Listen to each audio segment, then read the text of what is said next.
Good morning, everyone. The last couple of days I've been chatting about John's Gospel, chapter 3, and Jesus' interaction with Nicodemus. But I did mention on Monday that running parallel to that is the Acts of the Apostles. And today I'd like to look particularly at the Acts of the Apostles, chapter 5, verses 27 to 33.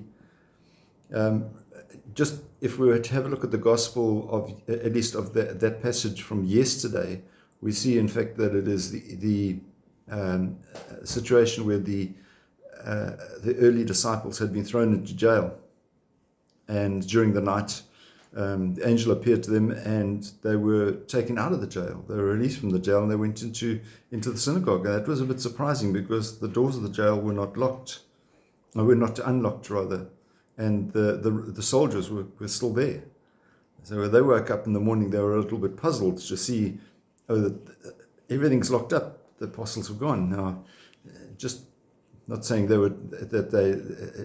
experienced the same sort of thing as Jesus. Remember, Jesus appeared in the upper room with the doors being locked. But there's an interesting thought that might run through our minds there. But having been released, then they were once again captured by the soldiers in the synagogue and taken to the high priest. The high priest says, "We told you to stop preaching, and now you're running around preaching. What's more, you're telling everyone that the death of Jesus is our fault."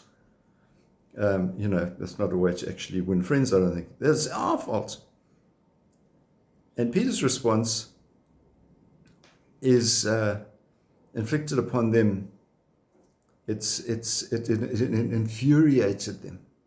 They really got angry because he said that they wanted to put them to death. You see, the irony, I think, is that having accused the disciples of spreading rumors, which were actually true, they said, "We would never put someone to death." They then threatened the apostles themselves with death. And that's, where's the irony in that?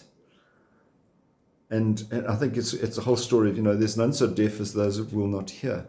How many times do we experience that in our lives, that people who might say something, but they actually don't want to hear the answer because they already have their own ideas about what the answer should be.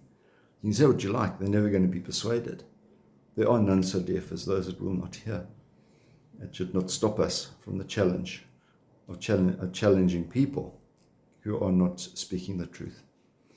You keep well. Have a wonderful day. We'll see you again. God bless. Bye-bye.